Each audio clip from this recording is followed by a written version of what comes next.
28। आ जाओ question number 28। सब लोग साथ में रहना बेटा। Most most most most and पांचवी बार मोस्ट कौन सा? फाउंडेशन के समय। मुझे बताओ तुम्हारी एग्जाम के समय इन्वेंट्री पे इजी आ गया, उसमें मेरी क्या गलती? पर तुमको वर्स्ट के लिए तैयार करके रखना मेरी जिम्मेदारी है।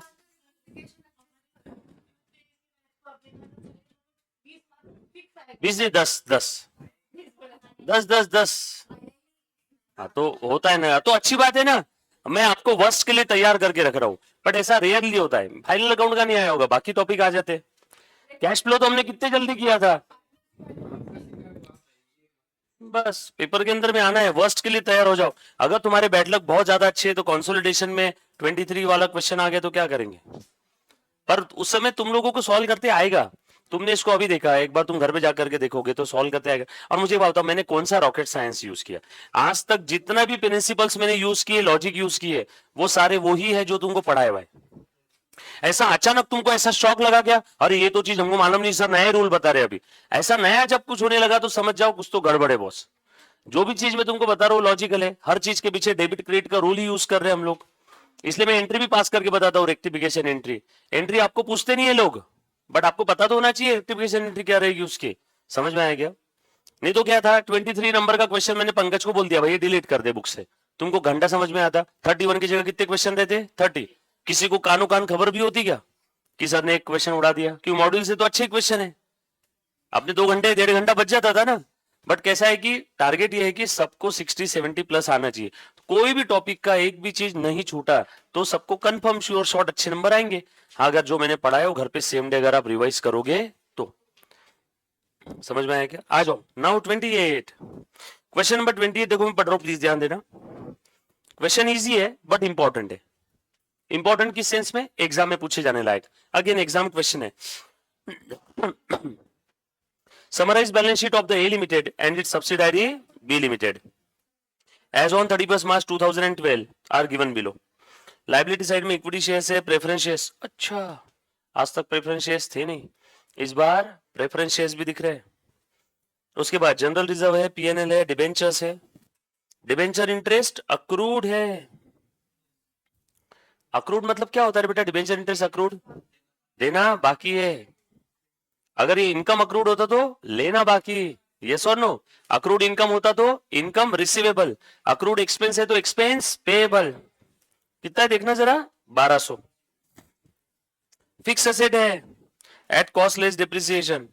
इन्वेस्टमेंट है, इन्वेस्टमेंट में 1 2 न 3, और तीनों की तीनों इन्वेस्टमेंट कहां घुसा के रखिए। आज तक क्या होता था, होल्डिंग के पास सब्सिडारी के सिर्फ इक्विटी शेयर्स होते थे। उसके बाद हमने एक क्वेश्चन सॉल्व किया जिसमें होल्डिंग के पास सब्सिडारी का इक्विटी शेयर्स भी है और डिबेंचर भी है, और ये उससे एक एडवांस क्वेश्चन। इसके अंदर में होल्डिंग के पास सब्सिडारी की इक्विटी भी है, प्रेफरेंस भी है और डिबेंचर्स भी है। कुछ बात समझ में आई क्या? आगे बढ़ो जवानों। So working note number 3, share in share capital लिखते थे आज तक, इस बार क्या लिखेंगे? Share in share capital, share in preference share capital and share in debenture. 3 आएंगे ना, इसलिए वहां पे जगह छोड़ने बोलता था हर बार, नीचे 2-3 लाइन की जगह छोड़ दो। उसके बाद आगे और बढ़ते। क्रेडिटर्स दिया है, करंट असेट दिया है। रिलेवेंट इंफॉर्मेशन पढ़ता हूं, ध्यान से सुनना। ए लिमिटेड अक्वायर्ड शेयर्स, बट हमारा फॉर्मेट, तरीका, सॉल्व करने की लय, सीक्वेंस कभी चेंज नहीं होगा, वैसे ही रखेंगे बेटा हम लोग। A Limited acquired the shares in B Limited as on 31st March 2011. रुको रुको रुको रुको, थैंक यू सो मच। बरोबर इस ओपनिंग परेड, ये परेड का जो ओपनिंग डेट था उस दिन शेयर अक्वायर किया। तो ओपनिंग डेट पे जो कुछ रिजर्व पीएनएल रहेगा ओपनिंग डेट पे, आज का नहीं, ओपनिंग डेट पे, वो सब क्या रहेगा? प्री। अच्छा हुआ बीच में नहीं है, बीच में अगर अक्वायर किया रहता तो एक नोट और बढ़ जाती टाइम लाइन वाली। समझ में आया क्या? General reserve of the B limited as on 31st March 11, 31st March 11 DOA, date of acquisition कौन सा दिया बेटा बताओ? It was the same as on 31st March 12। कितने अच्छे हैं लोग, मतलब 31st March 12 के दिन जो रिजर्व है सेम रिजर्व 31st March 11 के दिन भी था, मतलब रिजर्व में नो चेंज। पूरा का पूरा क्या है? Pre. Very good. The balance in the profit and loss account of the B limited is made up of. P and L का जो बैलेंस आया ना बी का, देखो देखो कितना ऊपर ढूंढो, पी एंड एल बी का 1/20। ये 1/20 कैसे आया, इसकी हिस्ट्री दी है, बताओ तो बेटा। 56 और 64। अरे ये क्या है? प्री। और ये क्या है? पोस्ट। क्योंकि 31 मार्च 11 डेट ऑफ एक्विजिशन है ना, डेट ऑफ एक्विजिशन वाले दिन जो भी था वो सब क्या है? प्री। और उसके बाद करंट पीरियड का जो भी है वो सब क्या है? पोस्ट। कितने अच्छे हैं लोग, सब सजा के दे दिया। आ जाओ। Stock of B limited as on 31 March 12 included 36,000 in respect of goods purchase from A. कौन सा ट्रांजैक्शन है?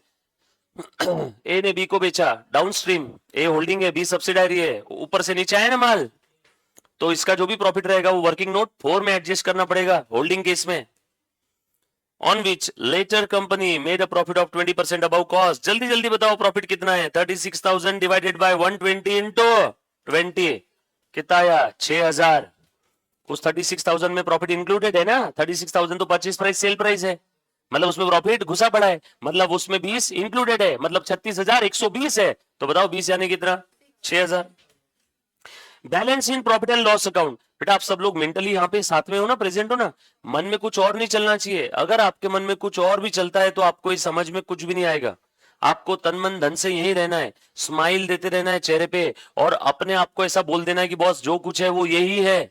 अभी इसी सब्जेक्ट के बारे में सोचो, बैक ऑफ द माइंड में कुछ और चला तो आपकी कबर खुद खोद रहे हो। मेरी बात सुनना, इंटर का रिजल्ट पास नहीं आएगा, मेंटली प्रेजेंट रहना बेटा।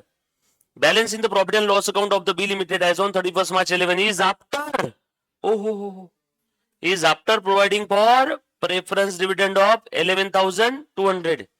मतलब इस पीरियड के ओपनिंग में जो भी बैलेंस था पी एंड एल का वो कब आया? प्रेफरेंस डिविडेंड देने के बाद।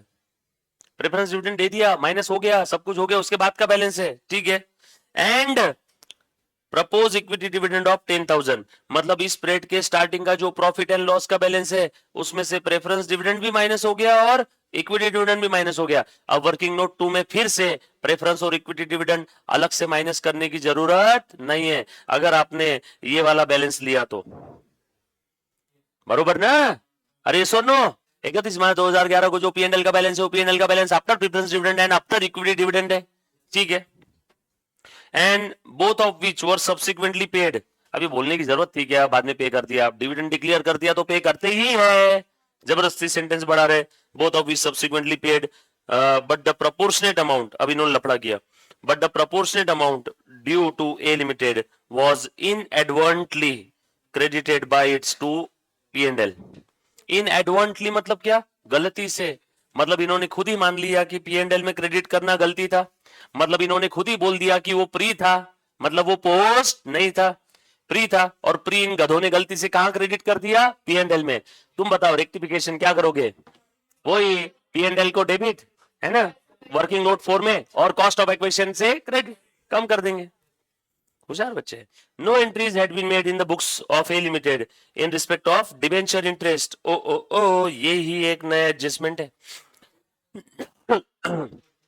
किसके बुक में डिबेंचर इंटरेस्ट का एंट्री नहीं है? पहले तो ये बताओ यार, किसके बुक में डिबेंचर इंटरेस्ट का एंट्री नहीं है? एक है। एक कौन है? होल्डिंग। उसके पास क्या बी के डिबेंचर है क्या? यस। बी के डिबेंचर कितने हैं? 40,000। उसमें से इसके पास कितने हैं? 20,000, आधे।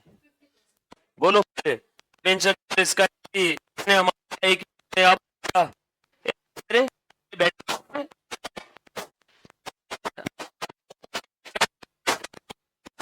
हाँ ठीक है ठीक है, एक देखे गया था ऑलरेडी। बोलो बेटा कितने अमाउंट का एंट्री होगा? गलत जवाब। वेरी गुड, करेक्ट जवाब। 1200 तो पूरे का है ना। बैलेंस शीट के लायबिलिटी साइड में जो 1200 दिख रहे हैं ये 1200 तो पूरे का है। बी के सारे डिबेंचर्स का इंटरेस्ट अक्रूड हुआ होगा कि सिर्फ इसने देख करके होल्डिंग का डिबेंचर इंटरेस्ट अक्रूड किया होगा? सारे डिबेंचर्स का इंटरेस्ट अक्रूड कितना है? 1200। होल्डिंग के पास कितने हैं? आधे। तो आधों का कितना है? 600। यहाँ पे कोई कैलकुलेशन करने की जरूरत नहीं, आपको रेडीमेड फिगर दी है डिबेंचर इंटरेस्ट अक्रूड की। ये समझ में आएगा बेटा तेरे को सानिया? चलो आगे। तो 1200 ये सारे डिबेंचर्स का है, 1200 ये 40,000 के डिबेंचर्स का है, तो ये आधे का कितना आएगा? 600। मतलब यहाँ पे एक 600 की एंट्री आएगी। कौन मेरा प्यारा बच्चा एंट्री बताएगा बेटा ए लिमिटेड की, बताओ मुझे। हाँ, नहीं किया बोलता ना एंट्री, नो एंट्री। तुम बताओ एंट्री क्या रहेगी। अरे अक्रूड है ना, मिला थोड़ी, लेना बाकी है। किससे लेना बाकी है? B limited account to income है ना, P and L. To interest लिखो चाहे टू पी एंड एल लिखो, बात एक है, क्योंकि इंटरेस्ट कहां जाके मरेगा बाद में, P and L. So B to P and L, ये एंट्री करना बाकी है। अमाउंट कितना है? 600। अब कर लिया, ओमिशन हो गया था ना, एरर ऑफ। ये समझ में आया क्या? हाँ, अभी ध्यान से सुनना। अब ये किसके बुक में एंट्री पेंडिंग थी? ए के, मतलब बी के बुक में एंट्री हो गई थी। अब तुम मुझे बताओ, ये तो हो गया, अब क्या होगा? अब क्या होगा? अब ए बोल रहा है बी से 600 लेना है। सो ए के बुक में बी से 600 लेना है, कैंसिल होगा। और बी के बुक में 600 देना है, वो कैंसिल होगा। बी के बुक में कौन से 600 है? वो इस 1200 में के, इस 1200 में के 600 किसको देना है? होल्डिंग कंपनी को। और ये किसको देना है? अदर्स। तो नए वाले बैलेंस शीट में बस ये अदर दिखेगा, ये 600 और ये 600 कैंसल हो जाएगा। ये समझा क्या? ये पक्का समझा सभी को? काय को माइनॉरिटी? डिबेंचर में कब से माइनॉरिटी आने लगा? माइनॉरिटी किस में होता है? ओनर्स में, प्रेफरेंस और इक्विटी में। डिबेंचर्स में काहे की माइनॉरिटी? माइनॉरिटी क्या होती है? ओनरशिप। डिबेंचर्स की वजह से ओनरशिप कब मिली है? कभी नहीं। क्लियर? पक्का? ये बचे हुए 600 अदर दिखा देंगे ना कंसोलिडेटेड बैलेंस शीट में। पक्का? सब लोग साथ में है क्या? उसके बाद आगे लिखा है debenture interest due from B for the year, इसकी एंट्री नहीं किया था, आप कर लिया। एंट्री करके हम लोग लेन देन कैंसिल भी कर देंगे। बी के बुक में दिख रहा है 1200 देना बाकी है, बट उस 1200 में से 600 तो ए को ही लेना है। तो देखो, ए के बुक में 600 लेना कैंसिल, और बी के बुक में 1200 में से 600 जो ए को देना है वो कैंसिल। समझ में आया सभी को? कॉन्ट्रा कैंसिल कर देंगे। उसके बाद on 31st March 2012, B Limited made an issue of bonus share for rupees 40,000 by capitalizing a part of general reserve and issued pro rata. ये बोनस शेयर इशू किया, नॉर्मल भाषा में क्या किया? Bonus share. ठीक है, कोई दिक्कत नहीं। कब किया बेटा? 31 मार्च 2012 को। हमने शेयर्स कब अक्वायर किया? 31 मार्च 2011 को। आगे क्या लिखा है? This transaction not yet been shown in the books of B. A के बुक में आ गया, मतलब ए के पास जो नंबर ऑफ शेयर्स है वो आफ्टर बोनस होंगे। बरोबर है क्या? अगर वो शेयर आज के दिए होंगे तो, अगर ऐसा लिखा है कि ए ने बी के बुक में ओरिजिनली कितने शेयर अक्वायर किए, तो ओरिजिनल में बोनस ऐड करना होगा। आज के डेट के दिए होंगे तो ऐड करने की जरूरत नहीं है। बट ये बोनस की एंट्री किसके बुक में नहीं हुई? बी के। सो बी की बैलेंस शीट चेंज होगी क्या? Yes, no. Bonus shares issue किए बी ने, तो बी के बैलेंस शीट में कोई बदलाव होगा क्या?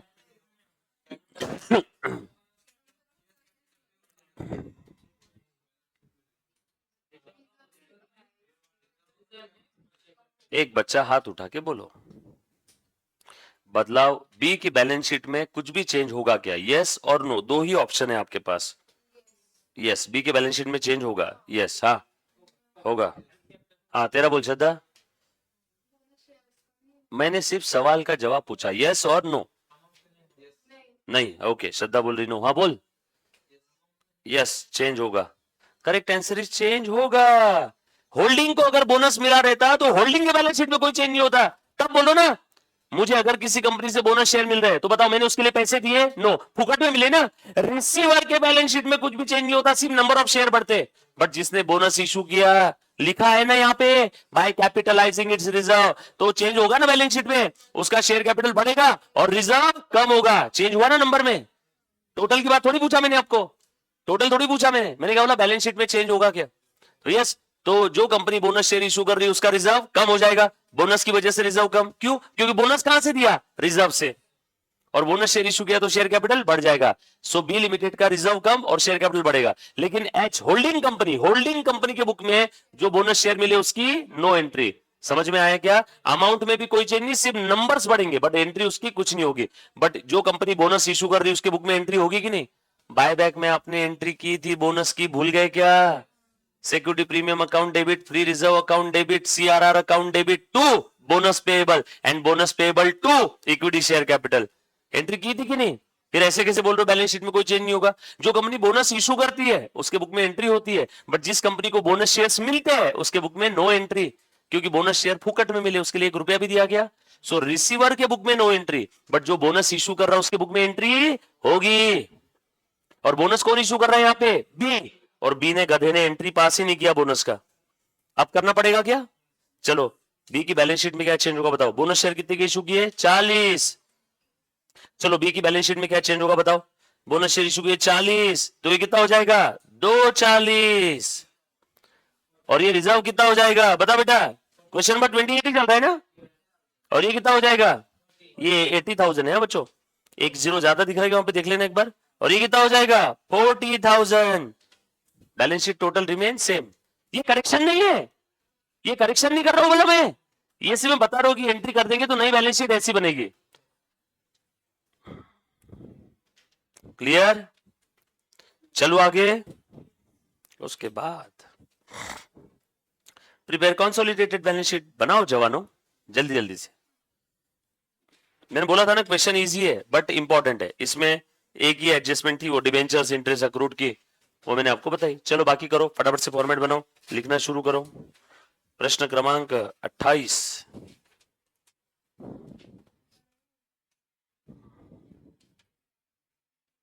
आप लोगों को बड़ा गुस्सा आता होगा ना, सर अभी अभी तो नॉलेज आ रहा है, हम उस नॉलेज को एक्सप्रेस करते हैं, आप बोलते हैं ज्ञान मत दो, यस नो बोलो।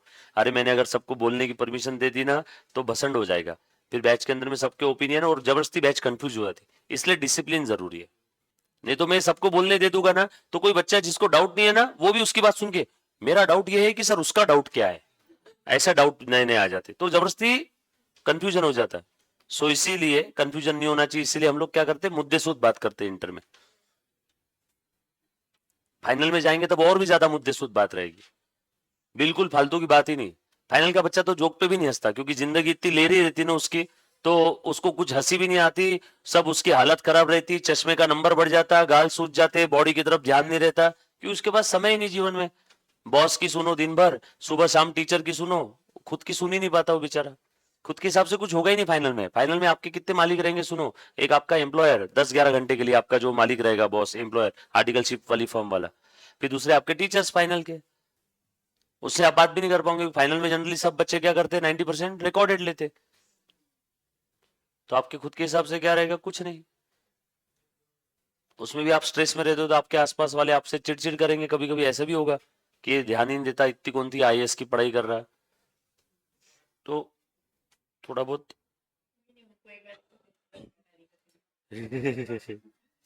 28, हाँ ये भी सही है, एकदा करून दाखव। फिर वो बोलते थे ना कि तेरा चॉइस था, हमने थोड़ी बोला सीए करने का, तूने किया ना, ऐसा बोल देंगे फिर। 8.29।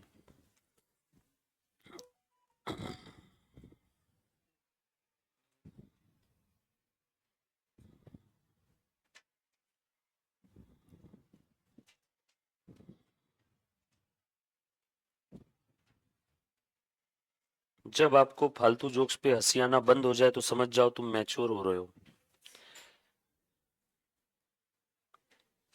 कि बस यार अब बहुत हो गया जीवन में।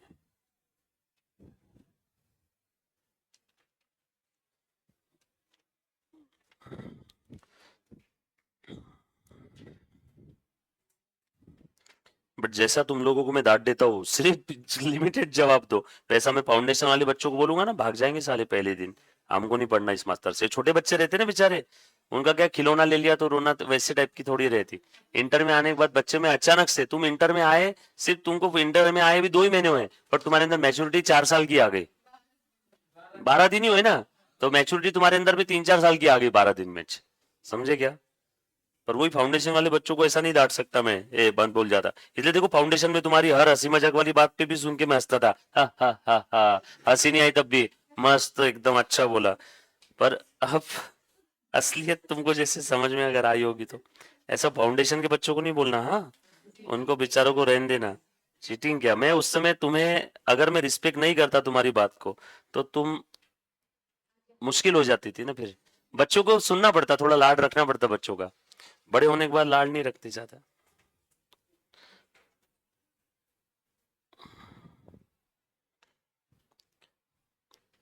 तुम्हारे इसमें से कोई बच्चा अगर अपसेंट रहे तो मैं कैसे वैसे डांटूंगा क्या? आकांक्षा जैसे ओम को डांटा मैंने? नो। ओम को कितने प्यार से बोला आ जा रे बेटा, क्यों नहीं आ रहा? और तुम्हारे इसमें से कोई अपसेंट रह के बताओ मेरे को, फिर देखो। भले ही तुम पैसे दे रहे मेरे को, भले ही ओम पैसे नहीं दे रहा है फाउंडेशन वाला, फिर भी फ्री वाले को भी डांट नहीं रहो, बट पैसे लेके तुमको, पैसे देखा जाए तो जिससे पैसे लिए उसको डांटना नहीं चाहिए ना। बट तुम कोई अपसेंट रह के देखो, तो उस समय कैसा है, मेरे को दिख जाएगा कि बहुत ही फेल होने वाला है, और ये क्लास का रिजल्ट स्ट्रेट वे 5% से कम कर देगा। एक बच्चा फेल मतलब 5% से रिजल्ट कम हो जाएगा ना, वो कारण है।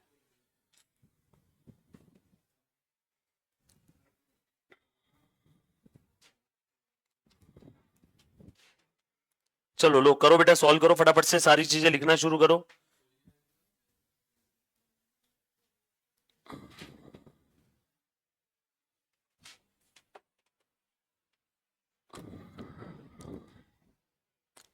प्रश्न क्रमांक 28।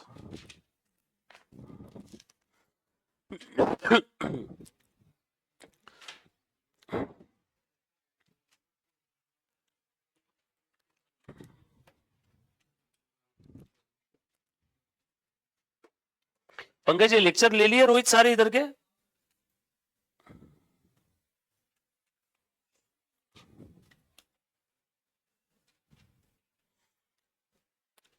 जिस दिन बायबैक खत्म हुआ था सेम डे उसी लेक्चर में कंसोलिडेशन स्टार्ट हुआ, तो बाइफरकेट करके लेना लेक्चर। कर दिया ना? हाँ बोल बेटा। बायबैक की टेस्ट अपन लेते एक बार, वो टेस्ट में मेरी मेरी तरफ से प्रिंट हो जाएगी, उसके बाद मैं डाल देता हूँ, आपको बोल देता हूँ ग्रुप पे। हाँ, रिवीजन और टेस्ट दोनों करवा लेंगे, होगा होगा बेटा। और मैं आपको रिवीजन का जब प्रॉमिस कर रहा हूँ तो मैं रिवीजन लूंगा, समझ में आया ना? हाँ बेटा। क्या बोले? संडे के पहले मत रखो, पढ़ाई करके टेस्ट दो। बगैर पढ़ाई करे टेस्ट दोगे ना तो आपका वो टेस्ट बेकार हो जाएगा पूरा।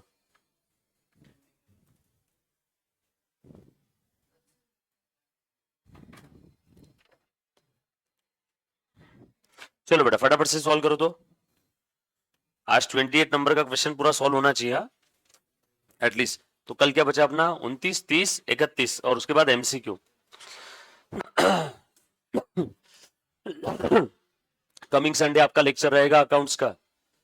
कमिंग संडे लेक्चर इसलिए रहेगा क्योंकि 9 मार्च को ऑफ है, 9 मार्च को ऑफ रहेगा, इसलिए कमिंग संडे लेक्चर ले रहा हूं। कंपेंसेट पहले कर रहा हूं, ऑफ देने के पहले, बाद में नहीं। हाँ, क्योंकि ये एक छुट्टी में अफोर्ड नहीं कर पाऊंगा ज्यादा, पर 9 मार्च को कंपलसरी ऑफ है, मैंने ऑलरेडी 6-7 दिन पहले बोल के रखा है शायद, राइट? कमिंग संडे रहेगा, एक 3-4 घंटे पकड़ के चलो। विजय का भी है ना कमिंग संडे? हाँ हाँ, आने वाला संडे है, क्योंकि 3 मार्च को संडे आ रहा है, 9 मार्च को मेरा ऑफ रहेगा। किसका? कोई भी लेक्चर में एक्स्ट्रा नहीं ले पाऊंगा डेली बेसिस पे, मंडे टू सैटरडे के बीच में। अगर विजय सर का नहीं है तो उस समय मैं तुम्हारा लेक्चर वैसे भी नहीं ले पाऊंगा, क्योंकि जरूरी नहीं कि सब लोग उधर ही है, कुछ दूसरी जगह भी हो सकते हैं। तो फिर इसीलिए इंटर की एक खास बात क्या है, टाइमिंग अपन इतना सा भी चेंज नहीं कर सकते हॉलीडे के अलावा। हॉलीडे के दिन भी चेंज नहीं कर सकते, क्योंकि आपका उस दिन अगर सुबह में वो रहेगा डीटी का, और वो डीटी लॉ का भी एक्सटेंड करेगा। विजय मेरे को बोला, वो बोले मैं लॉ का भी एक्सटेंड कर दूंगा थोड़ा सा टाइमिंग, मतलब डीटी भी लेगा, क्योंकि उसकी 3-4 दिन छुट्टी हो गई ना अभी अभी में, वो मेडिकल इमरजेंसी के कारण। तो वो डीटी लेगा, हाँ वापस जाएंगे, वापस छुट्टी रहेगी विजय सर की, और अभी 2-3 दिन की उनकी वापस छुट्टी अभी रहेगी यार, वो 13वीं पे जाएंगे। हाँ, तो उनकी वापस छुट्टी रहेगी, तो वो अभी लेंगे, वो लेंगे सुबह से लेकर लॉ का टाइमिंग भी वो खींच लेंगे।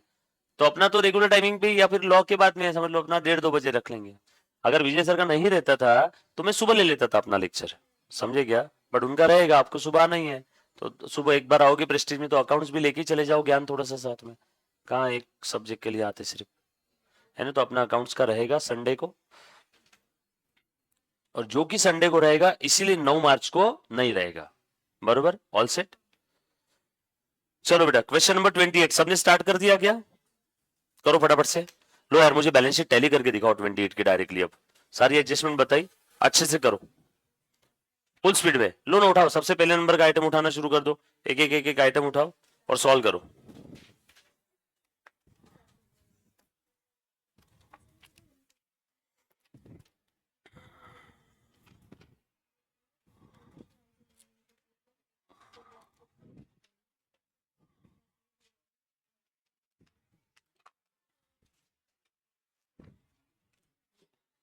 करो बेटा, लो सबसे पहला आइटम कौन सा दिख रहा है, शेयर कैपिटल है क्या, हाँ उसमें कोई चेंज है होल्डिंग के शेयर कैपिटल में, हाँ फटाफट से बोलते जाओ ना, 6 लाख।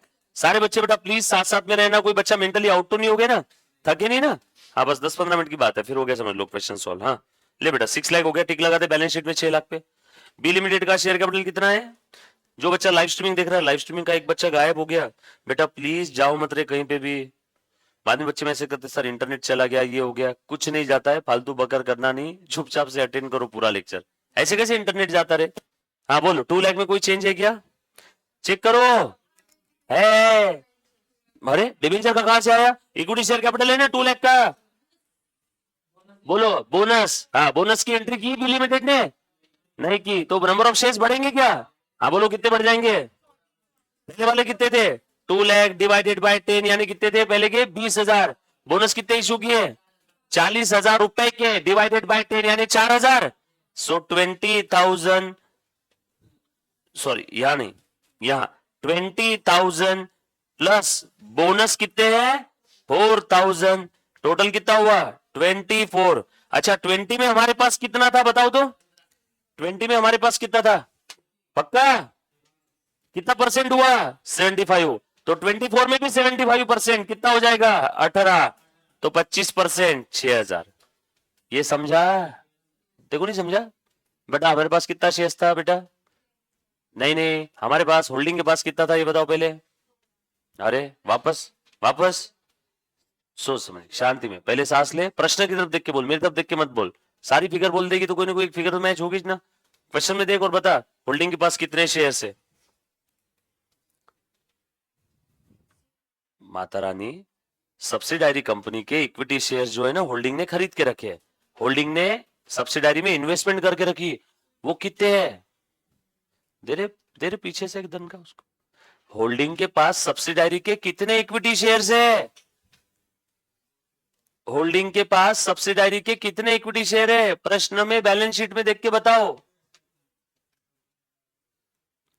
होल्डिंग के पास इन्वेस्टमेंट है, इन्वेस्टमेंट इन बी,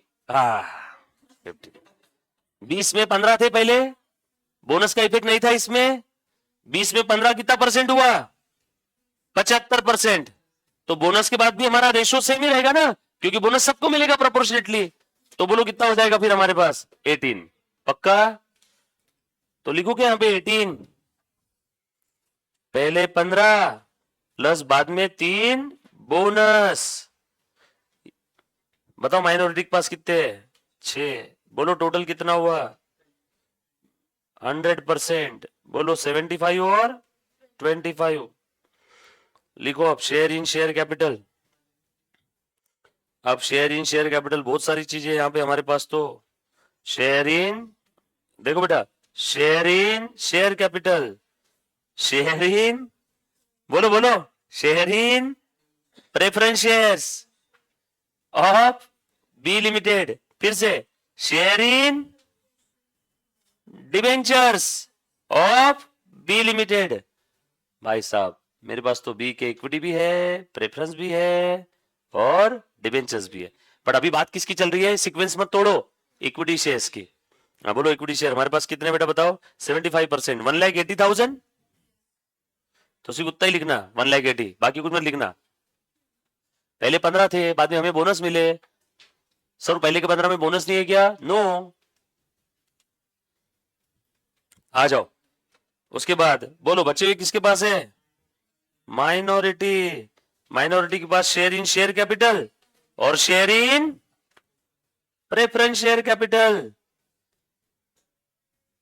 अभी सिर्फ हम लोग क्या लिखेंगे share in equity share capital, बोलो बेटे कितने, वेरी गुड,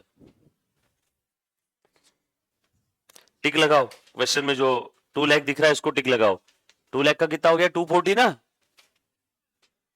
सब्सिडायरी के बैलेंस शीट में जो 2 लाख दिखा है वो फिगर में बोनस का इफेक्ट नहीं है, इसलिए 2 का 240 हुआ, और 240 में 180 हमारे पास है और 60 माइनॉरिटी के पास है, हो गया, टिक लगाओ उसको, कैपिटल तो बढ़ा दिया, रिजर्व कम करना पड़ेगा, ध्यान रखना, अभी कैपिटल तो बढ़ा दिया आपने, 2 से 240 कर दिया सब्सिडायरी का, रिजर्व कम करने का ध्यान रखना, अब नहीं तो बैलेंस शीट में फर्क आएगा 40 से 80 हजार का, कैपिटल तो बढ़ा दिया ना आपने, 2 से 240 कर दिया और उसको 240 को बाइफरकेट भी कर दिया 180 और 60 में। अब ध्यान रखना रिजर्व कम करना है। सर कम क्यों? बोनस रिजर्व से ही तो दिया। यस और नो? चलो आगे बढ़े। चलो उसके बाद अगला item 7% preference share capital. 7% preference share capital कितना है बेटा? टोटल 160। ढूंढो हमारे पास कितना है? 12,000। 160 डिवाइड बाय 10 यानी 16,000। 16 में से हमारे पास कितने हैं? 12,000। लिख लू क्या? Share in preference share capital 1,20,000 हमारे पास है। बताओ 40 किसके पास है? माइनॉरिटी के पास। लिख दू क्या? बोलो 80 और 40 कितना हुआ?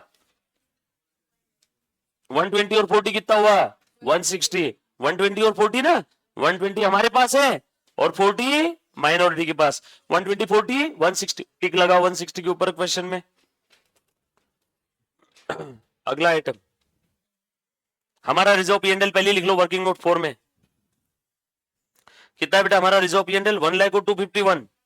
1 लाख और 2,51,000 लिख दिया। टिक लगा दो 1 और 251 पे।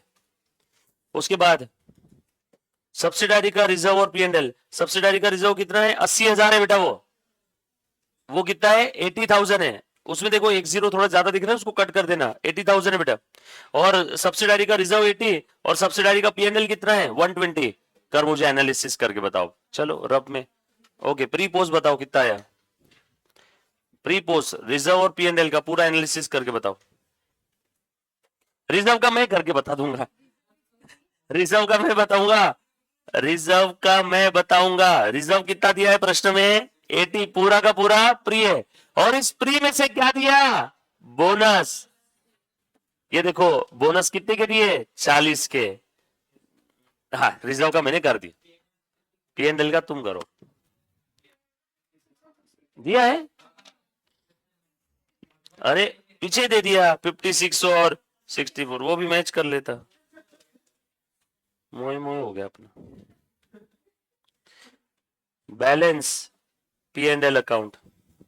अच्छा देखो मैंने थोड़ी देर पहले आपको बताया था बोनस शेयर की वजह से शेयर कैपिटल बढ़ गया और ये 40,000 का ध्यान रखना, रिजर्व कम करना है। लो अब कम कर दिया। हर बार ट्रांजैक्शन में इफेक्ट 2 दिए तो बैलेंस शीट बरोबर टैली होती है। आपको एक चीज में बता दूं, मेरी कंसोलिडेशन की बैलेंस शीट हर बार टैली क्यों होती है? क्योंकि मैं हर बार बैलेंस का एक जगह डिस्क्लोजर और ट्रांजैक्शन है तो उसके 2 इफेक्ट के ऊपर ही मेरी नजर रहती है। उसके 2 इफेक्ट होने तक मैं छोड़ता ही नहीं। इसलिए क्रेडिटर का इफेक्ट दे दिया तो लगेज में डेटर का भी आपको दबके दब करने बोलता। क्वेश्चन की बैलेंस शीट टैली, ट्रांजैक्शन के 2 इफेक्ट टैली। टैली में टैली मिला है तो नई बैलेंस शीट भी टैली। 50 पेज का भी आंसर रहा तो भी टैली होना ही है।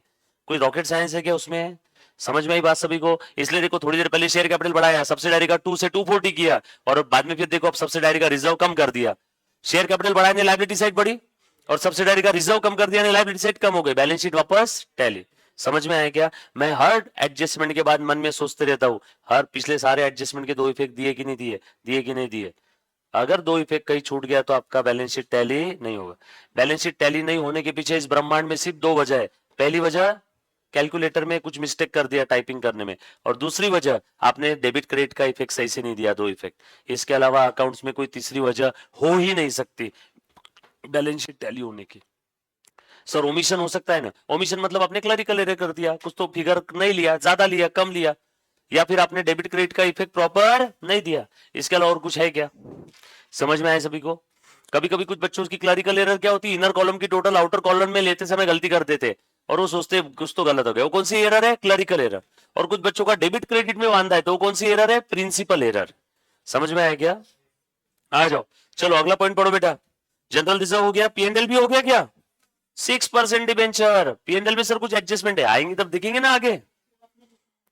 मैंने लिखा नहीं क्या? कितना बेटा पी&एल बताओ क्वेश्चन में देख करके। 56 और ये ओपनिंग डेट का ही है, पूरा पूरा प्री है। चलो आगे टिक लगा उसको भी। 6% डिबेंचर कितने हैं? 40,000। इसमें से हमारे पास कितने हैं? 20। सो अदर कौन से? 6% डिबेंचर अदर्स। बोलो बेटा 40 - 20 आउटर कॉलम में कितना लिखूंगा? 20। रुको 40,000 के डिबेंचर में से 20 तो यहाँ लिख दिए। बोलो बच्चे 20 किसके पास है? हमारे पास है, मतलब वर्किंग नोट 3 में share in debenture, working note 3 में शेयर इन डिबेंचर, नहीं कॉस्ट नहीं, शेयर इन डिबेंचर 20, कॉस्ट तो नीचे आएगा ना, बराबर है कि नहीं? देखो ये 20 यहां लिखा और एक 20 यहां लिखा, 20 और 20 40, टिक लगाओ उस 40 को, टिक लगाओ उस 40 को। चलो आगे। उसके बाद next item, debenture interest accrued. अरे बाबा रोहित, ए मुन्ना, ये बेटा इसका चार्जर देना टैब का।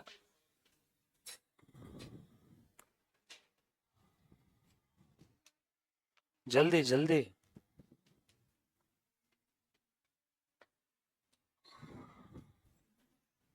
हाँ ले, तुम क्यों रुक रहे हो? तुम्हारी थोड़ी बैटरी डाउन हुई है। करो, हाँ लगा लगा। हाँ चलो आगे बढ़ो जवानों। हाँ नेक्स्ट आइटम क्या था बेटा? डिबेंचर इंटरेस्ट अक्रूड कितना है? 1200। इस 1200 में से हमारे पास कितना है? 600। इंटर कंपनी ओइंग कैंसिल करेंगे तो बाहर वालों का कितना दिखाएंगे? Debenture interest accrued 1200 minus 600, outer column में आएगा 600, बरोबर है कि नहीं? और हमने इसकी एंट्री पास नहीं की थी, है ना? देखो सब्सिडारी की लायबिलिटी कम कर दी और हमारे बुक में क्या दिखेगा? रिसीवेबल, बट हमारे बुक में हमने रिसीवेबल दिखाया ही नहीं, तो कम करने का भी काम नहीं। या फिर श्रद्धा दिखा के कम करता हूं, पहले दिखाऊंगा करंट असेट में डिबेंचर इंटरेस्ट रिसीवेबल कितना? 600। अब एंट्री पास किया, अब एंट्री पास किया 600 की, बरोबर है? और इसका दूसरा इफेक्ट कहां जाएगा? P&L के क्रेडिट में ना। अरे मेरा इनकम है ना, डिबेंचर इंटरेस्ट आउटस्टैंडिंग 600, ये 600 की मैंने एंट्री पास की और अब मैं बोल रहा हूं 600 का इंटरेस्ट लेना है, तो ये 600 कैंसिल कर दिया। इंटर कंपनी ओइंग्स, वापस एक बार बताता हूं, डिबेंचर इंटरेस्ट अक्रूड की मेरे बुक में एंट्री नहीं थी, तो पहले मैंने एंट्री पास की, interest receivable account debit to P&L, interest receivable debit किया, देखो मैंने प्लस किया, देखो प्लस किया, और ये जिसका दूसरा इफेक्ट ये देखो प्लस किया P&L में, बराबर। उसके बाद सब्सिडारी के बैलेंस शीट के लायबिलिटी में दिख रहा है इंटरेस्ट देना बाकी है 600, 1200 में 600 तो अपना ही है ना, और हमारे एसेट में दिख रहा है 600 लेना बाकी है, देखो बराबर है कि नहीं? ये कैंसिल कर दिया, उधर का मैंने 600 कैंसिल किया और ये यहां पे ये मैंने 600 कैंसिल किया, -600 -600, ओके टैली। चलो आगे। उसके बाद में असेट साइड में, फिक्स असेट में क्या एडजस्टमेंट है? देखो बेटा फटाफट से जल्दी जल्दी करो, फिक्स असेट लिख दो फिर एज इट इज। हाँ बोलो बेटा क्या नाम है इसका? 382 प्लस 325, बोल बेटा कितना है? 7 पे 7।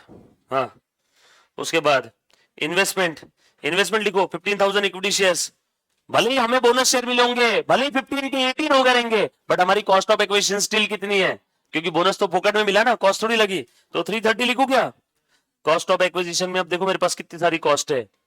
For equity shares in B कितना है? 330। फॉर डिबेंचर्स इन बी कितनी कॉस्ट है? डिबेंचर्स का 20,000 लिख रहा हूं, बाद में प्रेफरेंस शेयर है, गलती से पहले डिबेंचर लिख दिया। For preference shares in B कितनी है बेटा? 120। यह है कॉस्ट ऑफ एक्विजिशन, लिख दिया बैलेंस शीट के असेट के तीनों आइटम, टिक लगा दो।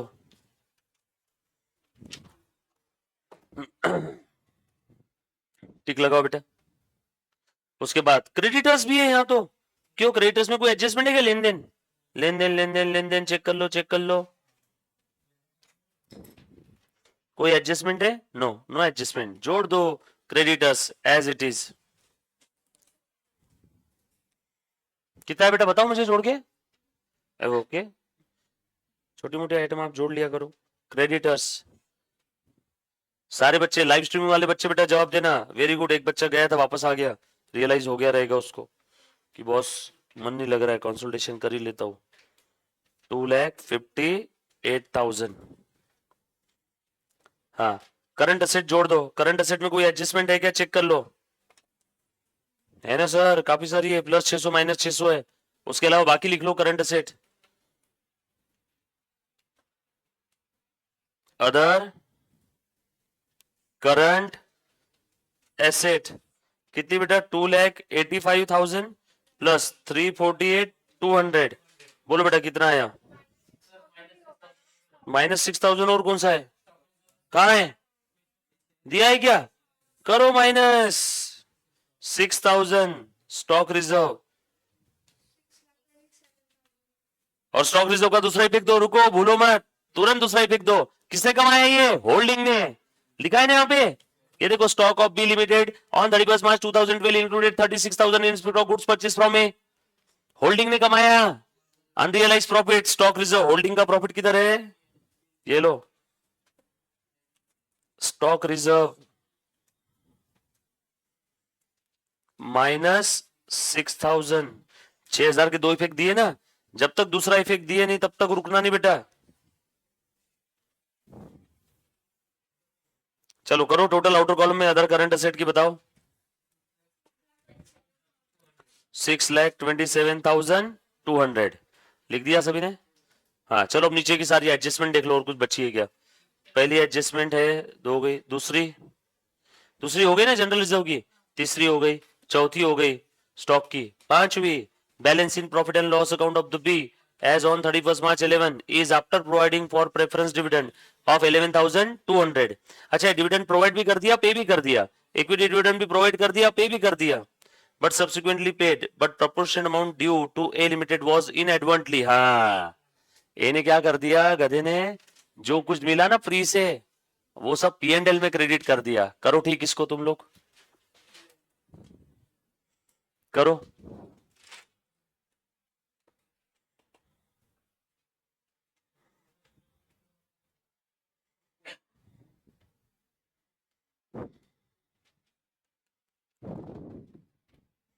करो बेटा, इक्विटी डिविडेंड भी और प्रेफरेंस डिविडेंड भी, दोनों भी हमने पी एंड एल में क्रेडिट किया। दोनों भी कहां लिखना चाहिए था? कॉस्ट से कम करना चाहिए था। बोल निकिता, क्यों कॉस्ट से कम करना चाहिए था? भूला। बोल क्यों कॉस्ट से कम करना चाहिए था? प्री से मिला। प्री से मिला ना, लिखा है ना प्रश्न के अंदर में, पॉइंट नंबर 5 के अंदर में, कहां से मिला? प्री से।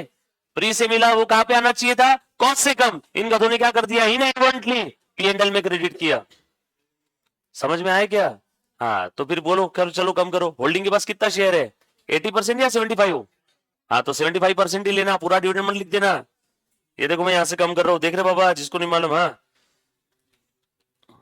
Less equity dividend out of pre. बोल बेटा इक्विटी डिविडेंड कितना मिला हमें? 11,000 नहीं, कितना? 10,000 था ना, 10,000 का ये लो, 10,000 का 75%, 7,000। कॉस्ट कम होगी ना। Less preference dividend out of pre. आप प्लीज इसका लिखना, 7,500 कैसे आया? 10,000 मल्टीप्लाइड बाय 75%, 8,000, 11,200 मल्टीप्लाइड बाय। हाँ, इसका दूसरा इफेक्ट दो, अभी कॉस्ट से कम कर दिया। अब हमने हमने कहा लिख दिया था? पी एंड एल में बढ़ा दिया था।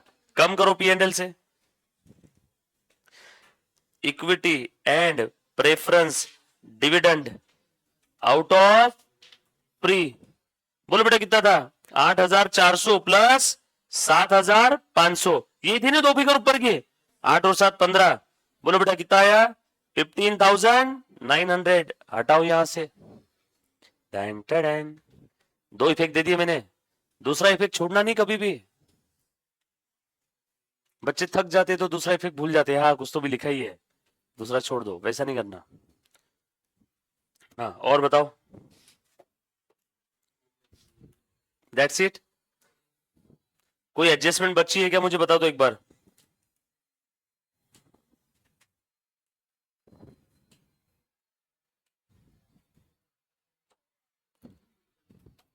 चेक करो।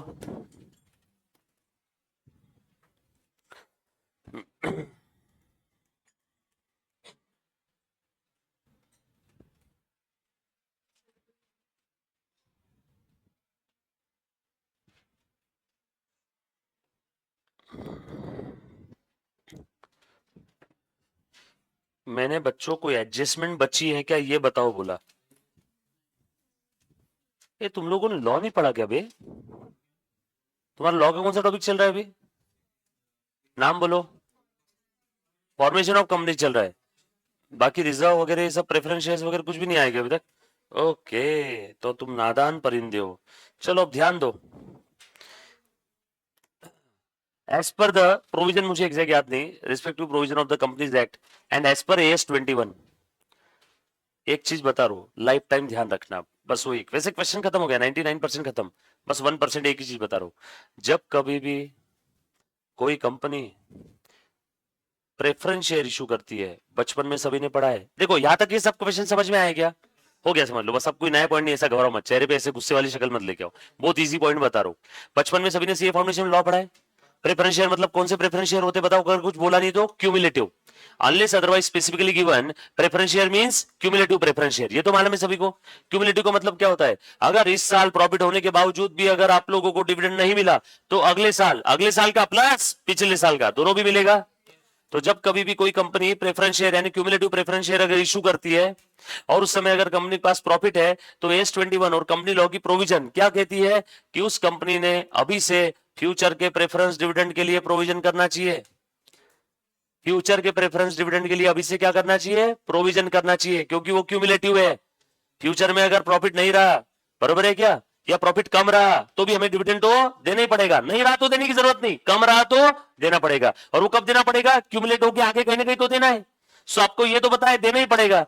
तो इसीलिए आज तक कोई भी प्रश्न में प्रेफरेंस शेयर नहीं आया था, इस क्वेश्चन में प्रेफरेंस शेयर आया। प्रेफरेंस शेयर मतलब क्यूमुलेटिव प्रेफरेंस शेयर। तो आज के बाद हर बार ध्यान रखना, कंसोलिडेशन के क्वेश्चन में जब भी प्रेफरेंस शेयर आएगा तो लास्ट में एक प्रेफरेंस डिविडेंड की एक और एंट्री पास कर देना। बट वो कौन सा प्रेफरेंस डिविडेंड रहेगा, क्या आपका क्यूमुलेटिव प्रेफरेंस डिविडेंड है ना, प्रोविजन फॉर प्रेफरेंस डिविडेंड, क्या बोल दोगे आप उसको, प्रोविजन फॉर प्रेफरेंस डिविडेंड। ये प्रोविजन है, ये मैं नहीं बोलता हूं, कंपनी लॉ और AS 21 कहता है कि आपने प्रेफरेंस डिविडेंड की प्रोविजन कर लेना।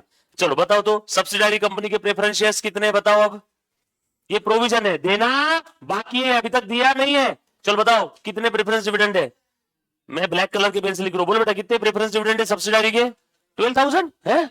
सब्सिडारी के कितने प्रेफरेंस शेयर है टोटल, 1,60,000 प्रेफरेंस शेयर है ना टोटल 160। और परसेंटेज क्या है उसका, परसेंटेज क्या है, नहीं परसेंटेज डिविडेंड का 7%। 1,60,000 मल्टीप्लाइड बाय 7%, तो इतने की वो प्रोविजन करेगी, प्रोविजन फॉर प्रेफरेंस डिविडेंड। कितना आ रहा है, हाँ ये कौन करेगा, सब्सिडारी। किसके ये प्रेफरेंस डिविडेंड, सब्सिडारी के ना, सॉरी किसके प्रेफरेंस शेयर, सब्सिडारी के ना, तो सब्सिडारी प्रोविजन करेगी। बोलो सब्सिडारी प्रोविजन कर रही है, लिखो लिखो यहां पे, less provision for preference dividend 1,60,000 multiplied by 7%। कहां से, पोस्ट से, ऑब्वियसली ये सब फ्यूचर के लिए चल रहा है, एक्विजिशन के बाद का है। बोलो बेटा कितना आया, 11,200, एक ही फेंक दे दिया 11,200 का, दूसरा और दे दो अभी के अभी। बोलो अब ये 11,200 पे किसका अधिकार है, जो जो प्रेफरेंस शेयर होल्डर है। कौन कौन प्रेफरेंस शेयर होल्डर है, हम और माइनॉरिटी। ये माइनॉरिटी को अगर दे दिया होता तो माइनॉरिटी के वर्किंग नोट में नहीं आता, लेकिन ये देना बाकी है, तो पहली बार माइनॉरिटी के वर्किंग नोट में शेयर इन प्रेफरेंस डिविडेंड आएगा। रुको 11,200 का एक ही फिक दे दिया, देना बाकी है। चलो ये लेना बाकी हम दिखाएंगे क्या, ये देखो ध्यान से सुनना,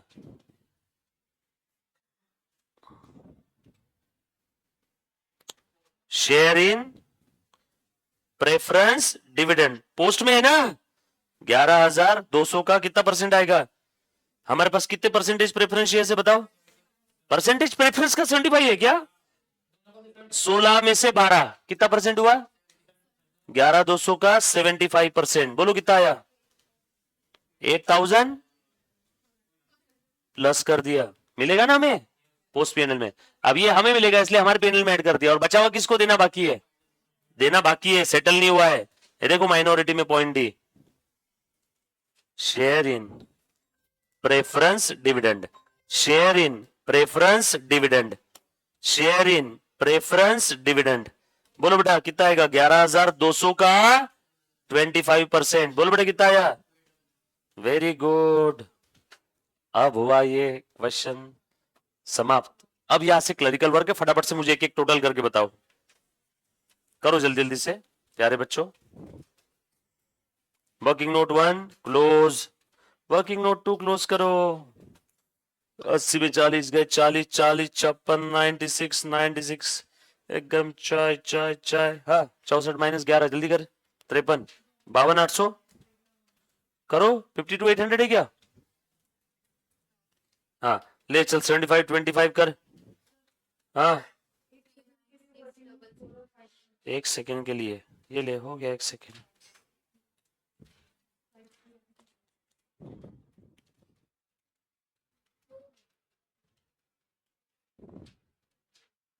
चलो सब क्लोज करो। किसी बच्चे को कोई चीज नहीं समझ में आई तो प्लीज प्लीज प्लीज मुझे डाउट पूछो। हाँ 75% का 96 का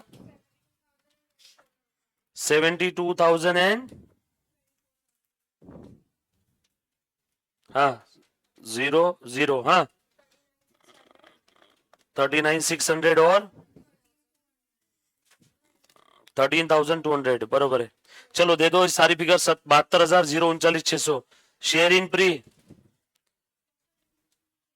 72,000 और उसके बाद 0 और 39,600 0 और 39,600 share in post point F. बरोबर है क्या? माइनॉरिटी की फिगर माइनॉरिटी को दे दो 24 0 और 13,200 24,000 0 और 13,200 बरोबर। 6 के 6 फिगर बांट दिया। चलो वर्किंग नोट 3 क्लोज करो भाई साहब। बात वर्किंग नोट 3 देखो कितनी प्यारी बन गई इस बार। Beauty, see the beauty of working note number 3। 330 plus 20 plus 120 minus 7,500 minus 8,400 minus 72,000 कितना है बेटा? 3,82,100। हाँ 180 120 1 2 3 3 20 3 20 माइनस 382,100 कितना है बेटा? माइनस आया ना? गुडविल आया क्या? गुडविल गुडविल लिख दे पहले बैलेंस शीट में।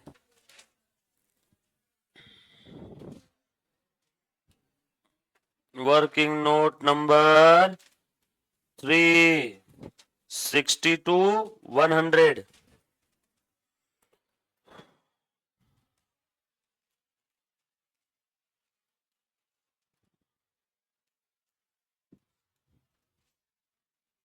लिखा क्या? ये सब लोग प्लस माइनस सही से कर रहे हो ना? हाँ कंसोलिडेटेड बताओ। 1 लाख और इधर में कितना है बेटा? सही है 277 277 700 पक्का ना? प्लस 1 लाख कितना है फिर टोटल? 377 700 377 700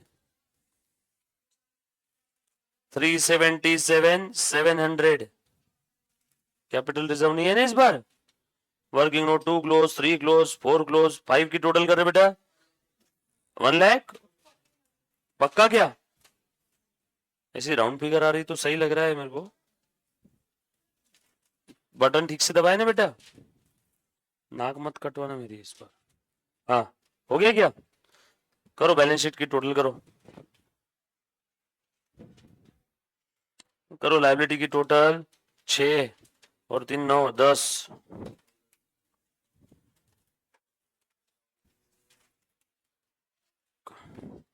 कर बेटा लायबिलिटी की total 6 lakh plus 377 700 plus 1,40,000 plus 20,000 inner की टोटल आउटर कॉलम में ले लिया ना सब प्लस 258 600 13 लाख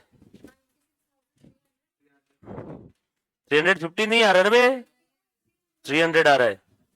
और इधर में करो 7,07,000 62,100 बरोबर। कुछ था रे इसमें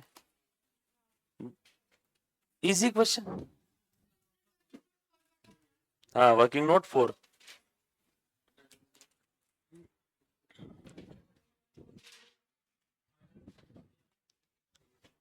माइनॉरिटी इंटरेस्ट वर्किंग नोट 4 देखना है।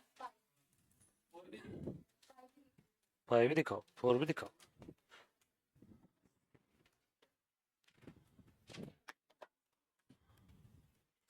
ये था प्रश्न क्रमांक 29। 9, 30 और 31 ये दोनों प्रश्न आज है आपके होमवर्क, ट्राई करके आओगे घर से। 30 और 31। इस प्रश्न में कहीं पे भी किसी बच्चे को अगर कोई डाउट है, प्लीज एक बार अभी क्वेश्चन को देखो। बिल्कुल घबराओ मत, मैं लेक्चर छोड़ने वाला हूं, मैं रोक के नहीं रखूंगा। बस अपने मन को थोड़ी देर के लिए शांत रखो और एक बार क्वेश्चन और आंसर देखो। कोई फिगर नहीं समझ में, अभी के अभी क्लियर हो जाएगा। 2-3 मिनट में कुछ बिगड़ेगा नहीं। हाँ चलो, 1 by 1, anybody doubt? 1 by 1 doubt session, 1,40,000। Please देखो क्वेश्चन की तरफ, आंसर की तरफ देखो। जो फिगर नहीं समझ में आई मुझे प्लीज वापस पूछो। सानिया, हाँ, सिद्धू, साहिल, बोल बड़ा।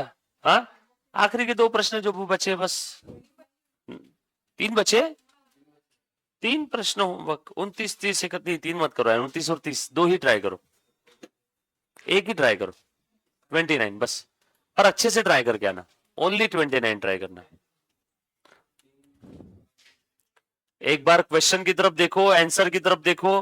कोई फिगर नहीं समझ में है मुझे अभी के अभी पूछो बेटा।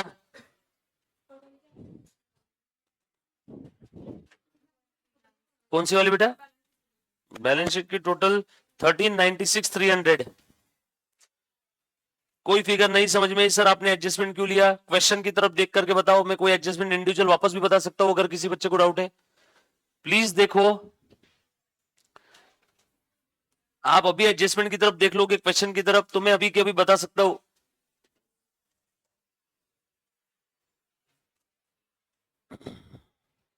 घर पे सेम डे रिवाइज करना है बेटा। कोई चीज नहीं समझ में मुझे वापस पूछो। मैंने कुछ नहीं, हर एडजस्टमेंट के 2 ही फेंक दिए। ईमानदारी से बताओ तो हर एडजस्टमेंट के कितने फेंक दिए? 2। और बैलेंस अगर दिया है क्वेश्चन के अंदर में तो उस बैलेंस का मैंने या तो बाइफरकेशन किया है या तो एज इट इज लिख दिया है। समझ में आया कि सभी को? बोल रहे बेटा, आए ना? एनीबॉडी? क्यों रे सिद्धू, ऐसा क्यों तोड़ दिया रे बेटा उसका तूने? वो तूने तोड़ा? अच्छा, मुझे लगा सिद्धू ने तोड़ा। वो तू, मेरा ध्यान कब गया होने के, जब तू उसको ऐसे कर रही थी ना, ये ऐसे ऐसे, तो मुझे लगा सिद्धू ने तोड़ दिया। चल, okay, all set. Thank you so much guys, love you all, take care, bye.